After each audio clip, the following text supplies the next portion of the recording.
Bakıdakı Atatürk mərkəzində mərhum professor Vali Hacıların müəllifi olduğu Borçalı Mehralı bəy tarixi həqiqətlərdə kitabının latin qrafikalı yeni nəşrinin təqdimatı keçirilib.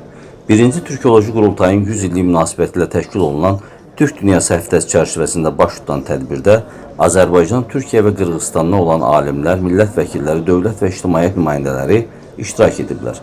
Tədbirdə bildirilib ki, professor Vali Hacıların uzun illik araşdırmalarının nəticəsi olan əsər təkcə Mehralı bəyin həyat və fəaliyyətini deyil, 19-cu əsrdə bölgədə baş verən tarixi prosesləri də əhatə edən mühüm elmi mənbədir. Çıxışlarda kitabın tarixşünaslıq üçün əhəmiyyəti, eləcə də Mehralı bəyin və müəllifin zəngin elmi irsinin gələcək nəsillərə çatdırılmasının vacibliyi vurğulanıb.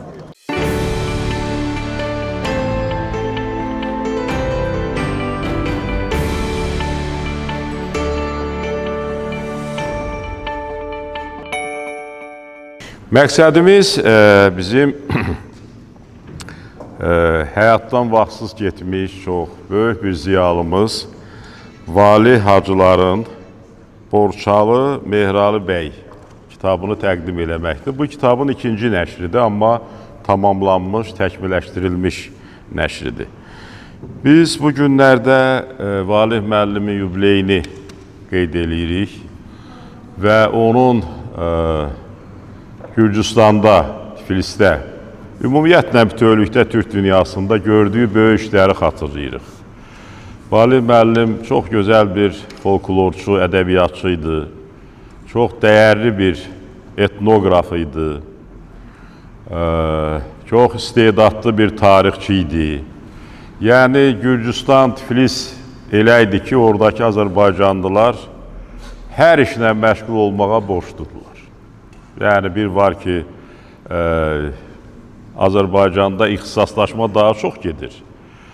Amma Gürcüstanda buna o qədər də belə deyək ki, imkan olmur. Ona görə də bəzən bir böyük ziyalı bütün işlərlə məşğul olmağa məcburdur. Bu kitab haqqında yəqin hələ çoxunuzun bəlkə də məlumatınız yoxdur, amma çox istərdim ki, o məlumatları öyrənəsiniz. Çünki bu kitab elə bir böyük şəxsiyyət haqqında yazılıb ki, bu şəxsiyyət 19-cu əsrin sonlarında bizim Anadolu və Azərbaycan, İran, Türkiyə, Azərbaycan, Qafqaz bu regionlarda çox böyük ad-san çıxardıb. Onu 2-ci Əbdülhəmid də qiymətləndiribdi, ona yüksək dəyər veribdi. O dövrün böyük hərb xadimləri də onu Türkiyənin, Osmanlıların paşası səviyyəsinə yüksəlmiş bir şəxsiyyətdir. Baxmayaraq ki, o öz fəaliyyətinə adi bir qaçaqçılıqdan başlayıb. Bilirsiniz ki, Qafqazda qaçaqçılıq bir hadisədir. Azərbaycanın o dövrki dastanlarının mütləq əksəriyyəti qaçaqlara həsr olunur.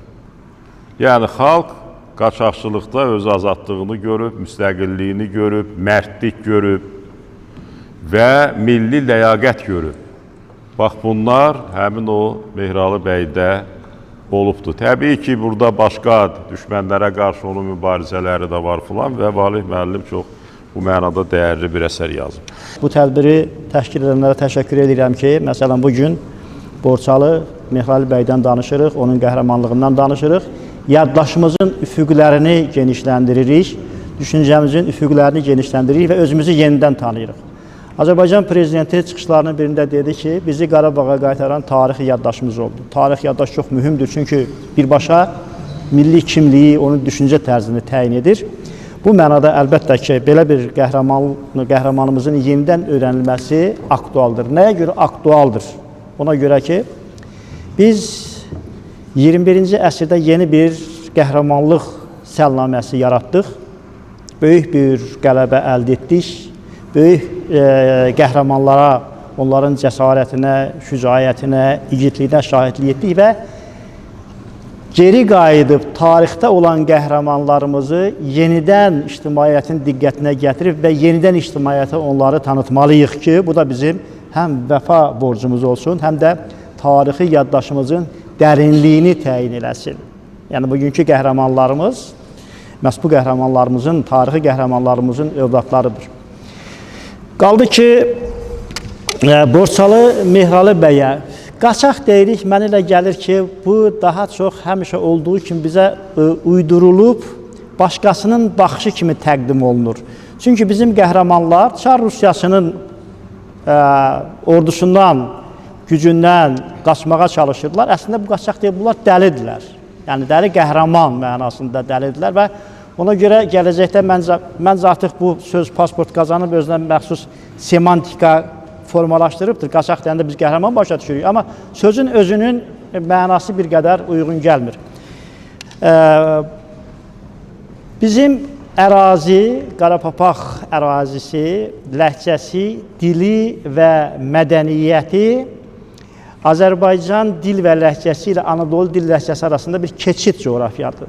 Və elə ləhcəyə baxanda, leksik fonda baxanda görürsünüz ki, tələffüzdə də, yazılı ədəbiyyatda da bu keçid ləhcə rolunu oynayır. Çox təəssüf ki, Çar Rusiyası dövründə bu ərazilər işğal olunandan sonra burada bir dövlət qurmaq mücadiləsi oldu. Ömər Faiq Nemanzadə, ondan əvvəl Rus işğalına qarşı mübarizədə Mehralı bəylər, qaçaq Usuflar, qaçaq Kərəmlər və s. Bu coğrafiyaya diqqət etsək görəcəyik ki, Azərbaycanın indi ucqarları hesab edən, əslində isə mərkəzi olan o ucqarlar Qazax, Borçalı, Kars, Ağbaba, Kars. Bax, belə bir bu zolaqda olan xalq hərəkatından, xalq qəhrəmanlığından söhbət gedir. Əlbəttə ki, Valeh Hacılara Allah rəhmət eləsin ki, belə bir bizə yazılı bir miras qoyubdur, bir kitab qoyubdur, bir ədəbiyyat qoyubdur. Bu kitabda təqdim olunan faktlar həm Osmanlı mənbələrinə istinadən, həm yaddaşda saxlanılan informatorlar mənbə kimi burada qeyd olunmaqla möhtəşəm bir əsər ortaya çıxıbdır. Mən xatırlayıram, bizim kənddən olan əslən bir qaçaq Usuf deyirdik, Dəli Usuf deyirdik. Türkiyə mənbələrində Dəli Usuf gedir, amma biz qaçaq Usuf deyirdik. Nazim müəllim buradadır. Borçalıdan gələn Rus işğalına qarşı mübarizə aparan qəhrəmanlarımızın Anadoluya keçid coğrafiyası idi bizim Ağbaba, Nizami müəllim Amasya rayonu dedi. Yəni, bunlar keçib gedirdilər buradan ora, oradan ora və bir-birindən daimi əlaqədə olurdular. Qaçaq Usufun ölüm tarixi 1913-cü ildir. Mehralı bəyin ölümü isə 1906-cı ildir. Yəni, amma bunların fəaliyyət dövrü əsas etibarilə 1877-78-ci illərdə daha şiddətlidir. Çünki orada Çar işğalının demək, oturuşduğu bir vaxtdır. Buna qarşı əslində mübarizədən söhbət gedirdir. Rusiya-Türkiyə müharibələridir və bu 40 il davam edən bir müharibədir, bilirsiniz. Mən bir dəfə, keçən il biz akademik Nizami Cəfərovla o torpaqları gəzdik birlikdə və mənim yanımda həm Karslılar vardı, həm də Sivaslılar vardı. Çox maraqlı bir Karslılardan bir söz eşitdim. Dedilər ki, Sivaslılar korkaq Karslılardır. Mən bunu öyrənməyə çalışıyorum. Nəyə görə Sivaslılar korkaq Karslılardır? Əslində nəyi nəzərdə tuturlar? Çar Rusiyası Karsı işğal edəndə Karslıların bir hissəsi Sivasa gəlirlər. Hətta Karslılar deyirlər ki, bizim deyir ki, Sivas köpəklərimizi də apardı. Əslində o Qarapapaq köpəklərdir. Deyir, bizim köpəklərimizi də aparıb korkaq Karslılar Sivasa getdilər. Yəni, belə bir, görün nə qədər dərin əlaqə var. Bu, əslində, mübarizə tariximizin bir hissəsidir, bir mərhələsidir. Bu kitabda çox gözəl qeyd olunubdur. Mehralı bəyin Sivasdakı həyatı, orada yaşaması, doğrudan da biraz ağlabatan görünür ki, doğrudan deyirlər, kimsə əlbəttə köç edə bilər də, yəni bu işğaldan yayınmaq üçün və yaxud yenidən güc toplayıb, yenidən mübarizəyə qayıtmaq üçün. Bax, bu sözdə də, bu folklorda da bir həqiqət var. Özellikle süvari Kazak birliklerinin karşısında yer almaları bağlamında öne çıkıyor. Çünkü Rusların Kazak birlikleri oldukça etkili. İşte onlar savaş sahasında yer alıyorlar. Ama Mihralı Bey'in bu yaptığı baskınlar sayesinde Osmanlı ordusu özellikle Kars'da yer alan, Kars'ta gerçekleşen muharebelerde ciddi avantajlar sağlıyor.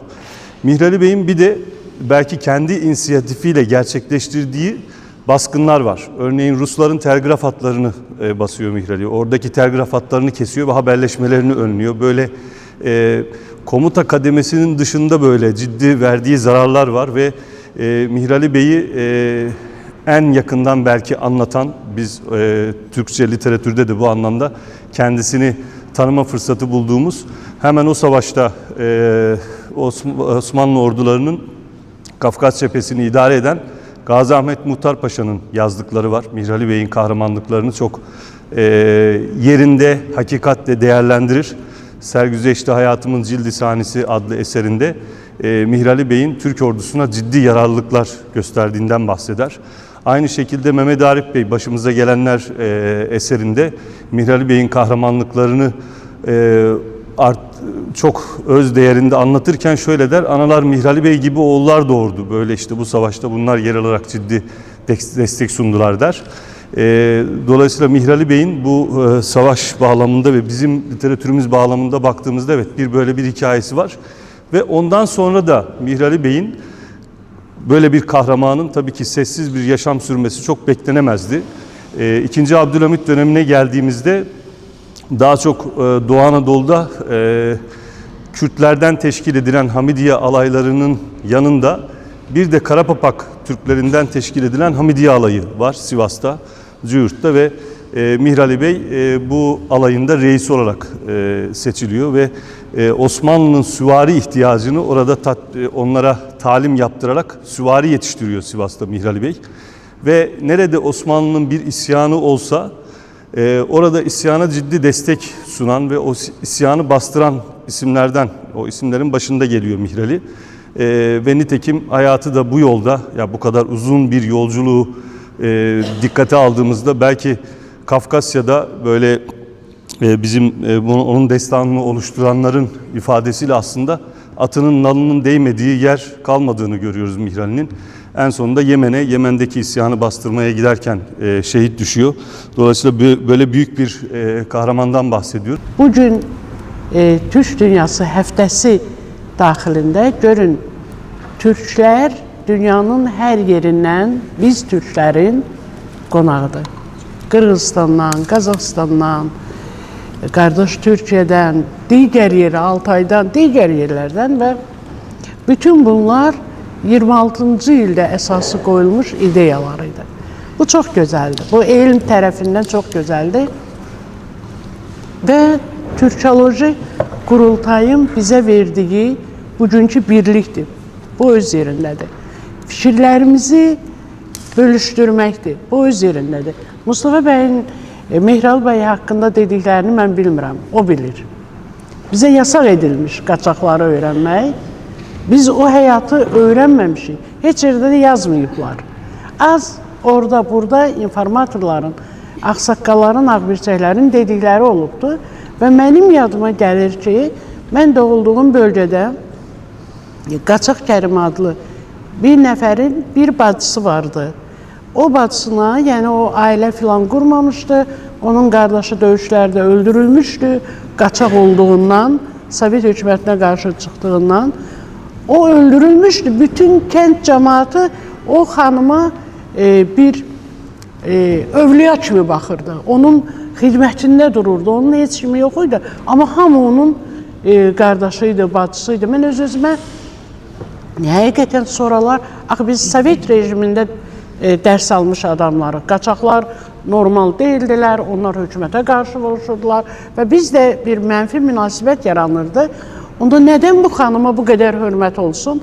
Axı bu qaçaq olubdu, amma yavaş-yavaş həyat öz sözünü deyir və bugünkü bu tədbirlər və bundan da öncəki təbii müstəqillik qazanandan sonra da artıq onlar xalqın doğru qəhrəmanları olduğunu Hikmət müəllim dedi, xalqın dəliləri olduğu, xalqın qəhrəmanları olduğu sübuta yetirilir və bunu nə gözəl ki, biz öz Qazax, Qırğız, Özbək, Türkiyədən gəlmiş qardaşlarımızın, alimlərimizin, ziyalıların huzurunda deyə bilirik, qəhrəmanlarımızı tanıda bilirik. Mustafa bəyin dediklərindən Borçalıda fəaliyyət göstərən və ya sonra Türk ordusunda Mihrali bəyi əhsən ki, Mustafa bəy daha yaxşı tanıyırmış, mən biraz az tanıyırmışam və dediyim səbəbdəndir bu. Bir nümunədə deyim, Qərbi Azərbaycan Dərələyəz mahalında, hansı ki, indi ermənilər oranı zəbt edib oturublar, Məhz orada Bala bəy, Balu bəy adlı bir nəfər, tək bir nəfər ermənilərə qarşı bir ay vuruşubdu. Tək. Kəndin hər tərəfindən keçib, ateş açaraq onların izini azdırıb, amma şəhid olub, düzdür. Onun dəfn olunub, biz onu ziyarətə gedirik və Mehralı bəy kimi, Bala bəy kimi, Qaçaq Kərim kimi, Fərman Kərimzadənin də Qaçaq Kərəm adlı bir əsəri. Yəni bunlar qaçaqçılıqla bağlı məncə ədəbiyyat azdır, ya yox dərəcəsindədir deyəcəm. Bir-ikisini nümunə olaraq göstərə bilərik. Onlar da o vaxtı yazılıb ki, fikirlər tam açıq verilməyibdir. Fikirləri tam ifadə etməyiblər. Ona görə də Valeh Hacıların Mehralı bəy haqqında yazdığı bu kitab tək bir Mehralı bəyin qəhrəmanlığı deyil. Məncə o bir xalqın igid övladının, bir qəhrəmanının təbliğidir və bu çox gözəldir. Təbii ki, elm adamı, elmlər doktorudur, professordur. Biz dar sahə üzrə deyil. Bayaq Nizami müəllim dedi, türkologiya, türkoloqlar hər dərdin dərmanı. Doğru. Yəni, xalq qəhrəmanından yazmayıb, yalnız sırf dildən və ya sırf ədəbiyyatdan və ya tarixdən və ya siyasətdən yazmaq məncə o dərəcədə önəmli deyil. Xalqın övladı olur, xalqın içindən çıxmaq. Xalqın bu cür igidlərin axı, onlar bizim üçün, bu xalq üçün canlarını veriblər. Onlardan yazmaq çox önəmlidir. Elmi işlər öz yerində yazmaq lazımdır, amma bu cür əsərlər həqiqətən çox dəyərlidir və mən bunu alqışlayıram. Valeh Hacıların yazdığı bu kitab, mən onun haqqında da oxudum, o akademikdir, elmlər doktoru, professor, təbii ki, yaşadığı mühitin, o ərazinin ən azı bir qəhrəmanını tanıtmaq və bu gün bu qədər insanın qarşısında onun təqdimatını eləmək, məncə elə o da bir qəhrəmanlıqdır, Valeh bəyin qəhrəmanlığıdır. Hörmətlə anırıq, hörmətlə anırıq. Mehralı bəy kimi qəhrəmanlar, igidlər bu sahədə vuruşurdular. Təbii ki, 26-cı ildə Türkoloji qurultayda olan hər bir ziyalı da bir xalqın qəhrəmanı idi. Olmasaydı, bugün biz hamımız bir yerdə olmayacaqdıq. Bugün belə şərəflə Türk dünyası bir yerə toplaşmayacaqdı. Rəhbərlərimiz həmin həftənin açılışına o cür müraciətlər göndərməyəcəkdi. Və bu xalqın o müraciətlərin hər biri bizim bir yerdə lap adi bir o konsert proqramını izləməyimiz elə birliğin nümunəsi idi. Hocam konuşmasında bir konuya dikkat çekti. Dedi ki Kazak Süvari Birliği veya Kazak Birliği. Bu Kazaklar çok iyi savaştıkları için Tanzimat'tan sonra 1848 Macar ve Polonya ayaklanmasına katılan o meşhur Macar ve Polonyalı askerler veya generaller veya albaylar Osmanlı'ya sığındılar biliyorsunuz. Dediler ki madem bu Kazak Süvari Birliği iyi savaşıyor, Osmanlı'da da bir Kazak Süvari Birliği kurdular. Başına da Mihav Çaykovski yani Mehmet Sadık Paşa geldi. Sonra Nazım Hikmet'in anne tarafından büyük dedesi olan Konstantin Bojenski, o da Kazak Süvari Birliği'ne katıldı. Yani Mustafa Celaleddin Paşa. Osmanlı'da da bir iyi savaşabilecek bir grup diye Avrupa tarzı bir Kazak Süvari Birliği oluşturuldu. Bu Polonya'dan gelen ve Macaristan'dan gelenler. Sultan Abdülmecid zamanıydı bu. Kozak veya Rusların dediği veya Polakların dediği gibi Kozaklar atlı süvari birlikleri ve çok hızlı savaşıyorlar. Viyana'da Türkişen Park'a giderseniz Yunus Emre Çeşmesi'nin hemen yanında heykel olarak atına su içiren bir Kozak askeri göreceksiniz ve orada altta yazar der ki bu Kozakiler veya Kozaklar ki bugün Ukraynalıların çoğu oradan gelir. Efendim burada bu savaşta çok büyük kahramanlıklar gösterdi. Bu ilginç bir şeydi. Ben Mehralı Bey'i dinlerken veya onu işte tanıyoruz ya kitapla veya işte bölgesel bir kahraman, Gürcistan'dan çıkmış, sonra Osmanlı ordusuna katılmış, Hamidiye alaylarının reisi olmuş büyük bir kahraman. Biraz bu Kozakilere veya bizim ifademizde Kazaklara benzettim. Aşık Şenlik'le aynı dönemde yaşaması da Çok iyi bir şey. Neden? Çünkü Aşık Şenlik ne diyor? İşitin ey ağalar, ey beyler, can sağken yurt vermeyiz düşmana. İsterse urus et, ne varsa gelsin, can sağken yurt vermeyiz düşmana. İşte bunlardan dolayı can sağken yurt vermeyiz düşmana denildi. Hem kitabın hazırlanmasında, hem efendim bugün bu etkinliğin düzenlenmesinde Sayın Başkanımıza, Atatürk Merkezi Başkanımıza, Nizami Caferoğlu Beyefendi'ye çok teşekkür ediyorum. Bu etkinliğe haber verdiği için Fahri Bey'e çok teşekkür ediyorum.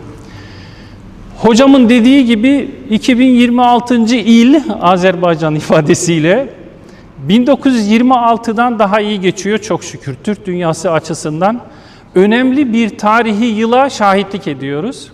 Bizim de eğer bu yılda bir tuzumuz olursa bahtiyar sayarız. Türk dünyası var olsun. Allah Türk'ü korusun. Saygılar sunuyorum. Vali Hacıların bu kitabı çox önəmlidir. Hətta mənə elə gəlir ki, bugün üçün ən önəmli kitab budur. Nədən budur? Çünki bizim rəsmi tarixçilikdə bu qəhrəmanlar məsələsi o qədər qarışdırılıb ki, bizim milli maraqlara zidd hərəkət edənlər, daşnaqlarla əməkdaşlıq eləyənlər, sonra Rusa nökərçilik eləyənlər milli qəhrəman siyasına salınıb. Şübhəsiz ki, Borçalı ya da Qarapapaq Mehralı bəyin bu siyahıda yeri yoxdur. Onun başqa bir, yəni bugün üçün çox önəmli bir həqiqi milli qəhrəmanlar siyasında yeri var. Burada olanlar bilir ama qonaqlar üçün deyim, hətta bir örnek olarak deyim, bizim bir tarix kitaplarında Qatır Məhəmməd deyilən bir adam vardı. Hətta Gəncədə ona bir heykel de var idi və son illərdə onu deməli götürdülər.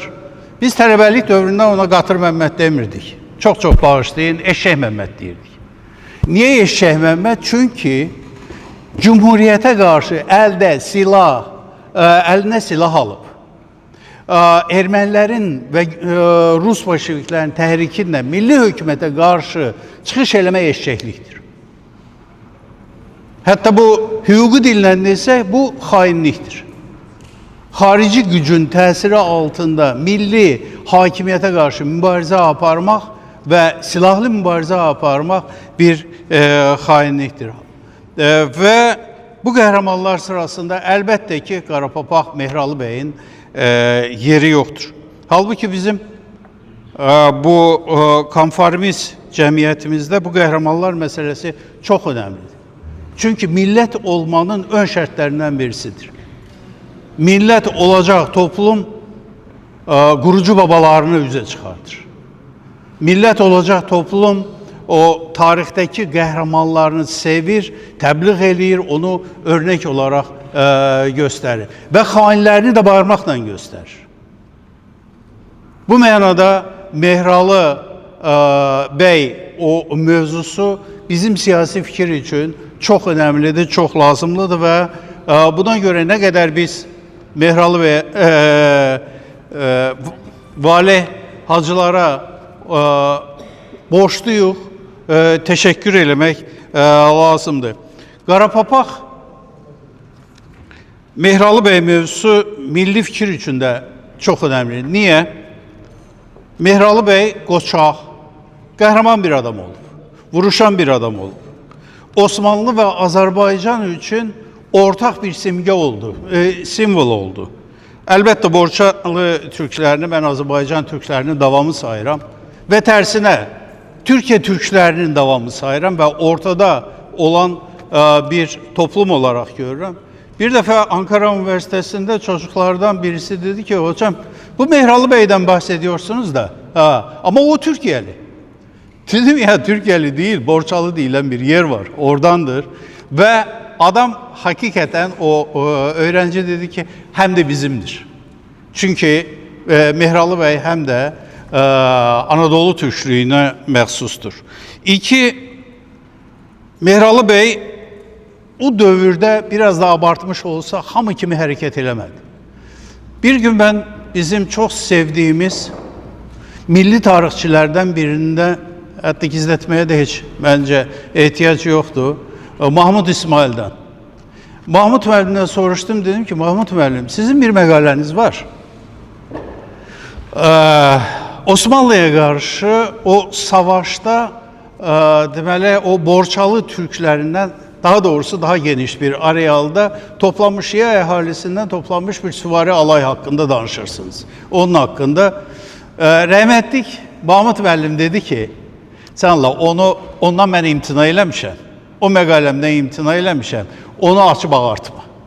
Bunu Sovet dövründə deyirdi. Mahmud müəllim, Allah rəhmət eləsin, çox bizim sevdiyimiz bir tarixçi idi.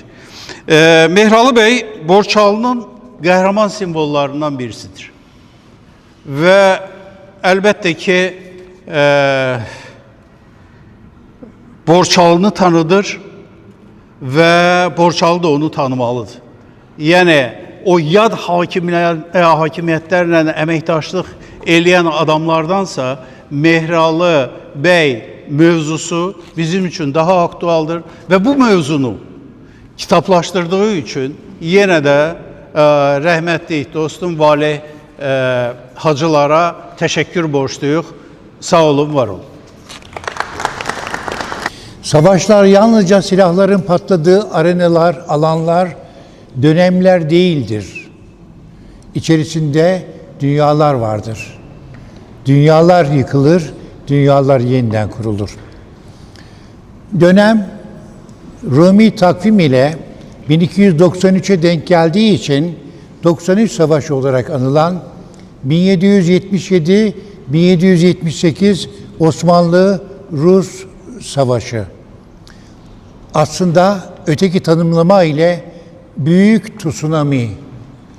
100 yıl önce başlayan, 1774'te birincisi, 1878'de ikincisiyle adeta iki okyanusun karşı karşıya geldiği kültür okyanusu, bir yanda Slav okyanusu, bir yanda Türk okyanusunun karşı karşıya geldiği adeta devler savaşı. Bunu abartmıyorum. Devler savaşı. Ve Osmanlı-Rus savaşları 1800'lü yıllarda iki dekorda cereyan eder. Bir tanesi Balkanlar, bir tanesi Kafkasya. Konumuz Kafkasya'da. Ve hiç dikkatinizi çekti mi?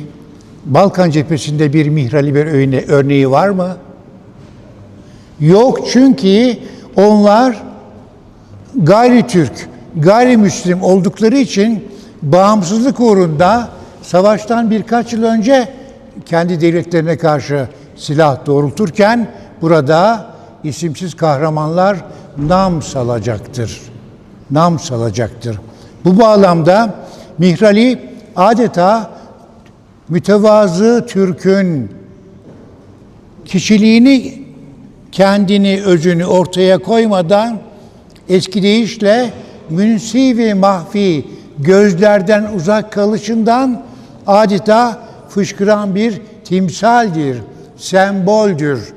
Mihralı, Hazreti Ali'den kinaye, Ali'nin güneşi, Ali'nin ışığı bağlamındadır. Dedelerim Şuşa göçmeni. Ben köyümde Sivas'ta, evet Sivas konu oldu. Mihralı dedeyi hatırlıyorum. Çocuklara Mihralı adı verilecektir bundan dolayı. Ayrıntısına girmeyeceğim, kısa tutacağım, sayımız çok. Mustafa Kemal, Türkiye'de tarih kurumunu kurarken, tarih için şöyle bir söz söyler, bilirsiniz, malumunuz.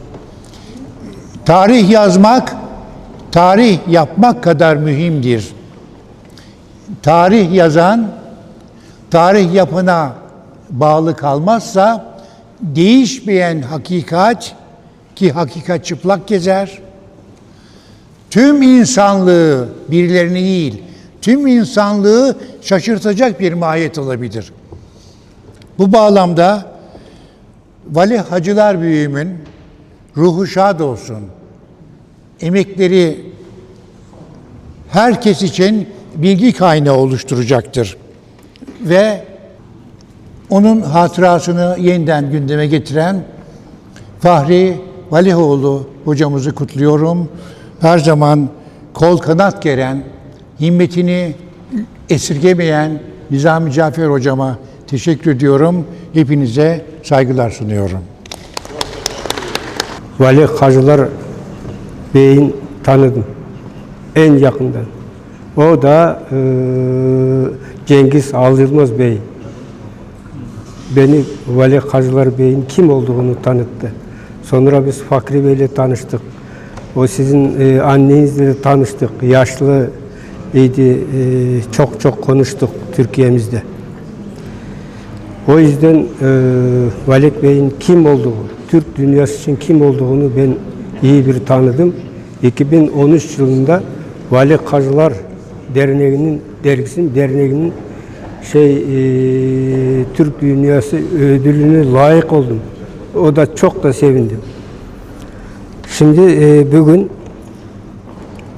bu muhteşem salonda şanlı vatan Azerbaycan'ımızın öyle bir geliştiklerini gördüm ki ben 70'lerin sonunda Sovyetler Birliği'ndeki en ünlü Türkologlarla Bakü'ye gelmiştik. Onların arasında Kononov, Baskakov, Severtyan, Zinalna Gadzhiyeva, Serebrennikov, bu Azerbaycan kardeşlerimizin damatı ve birçok tenişip, birçok kişilerle geldik. Mehmet Ağa Şiraliyev Ağa Beyimiz Dilçilik Enstitüsü'nün müdürüydü. Evine bile herkesi götürdü. Öyle bir güzellikte o zaman görmüştük. Bugün bu Türk Dünyası haftalığında ben çok mutlu oldum. Sebep Azerbaycan'a çok defa geldik ama Türk Dünyası haftalığının düzenlenmesi bana göre Türkolojide ve Türk dünyasında yeni bir dönemin başlangıcı gibi geldi. İnşallah öyle bir şey olması lazım ki Türk birliğinin tam olmasına yetişmeliyiz. Tam dil birliği, fikir birliği haline gelmemiz lazım. Bugünkü medeniyetlerin ve uygarlıkların savaş haline geldiği zamanda Türk birliğinin çok güçlü bir hale gelmesi lazım. O için çok büyük işler Türkologlara kalıyor. Ne sebep araştırma her devletin yönetiminin temeli olması lazım. Türk birliğinin 35 yıl geçiyor ama halen bir alfabeti halledemedik. Şimdi burada 3 husus var. Birincisi alfabe birliği. 91'de Sema Hanım bizim bugünkü Türkolojinin çiçeği daha katılmıştı. Çok Ahmet Can Beyler ile biz Marmara Üniversitesi'nde 34 harfli konuştuk. Biz de imzaladık. O zaman Türk lekçelerini sözlüğünü hazırlarken Sovyetler Birliği'nden gelip biz orada çalışıyorduk. Oradaki enteresan tarafı bu oldu. 18-20 Ekim 1991 yılından bugüne kadar geldiğimizde problemdi halen çözemedik. Bugün bana göre Türkolojide ne lazım? Devletin yönetiminin en büyük kuralı, silahı dildir. Bana göre alfabe birliğine çabuk birliğinde bir araya gelmemiz lazım. İkincisi imlamızı ortaklaşarak aynı haline yakın duruma getirmemiz lazım. Üçüncüsü bu punktasyon diyoruz ya, o virgül falan tınış bölükleri diyoruz biz de Türkçe'de, unuttum. Öyle şeylerin birliğini sağlamalıyız kısa zaman içerisinde. İmla, yazım. Evet, imla, evet. Şimdi bunların çok kolay halledebilirdik ama bizim Türkologların bir eksiki de budur. Şimdi Kırgız'ın bir atasözü var. Kudayga sungan kol jetpeyt, padişaha aytkan söz jetpeyt deydi. Demek ki bu Allah'a eğilen el değmez, padişaha söylenen söz yetmez. Bu duruma geliyor ama buradaki bir eksiklik, biz Türkologlar yeterli başkanlarımızı yetiştiremiyoruz mu? Öyle bir şey benim aklıma geliyor.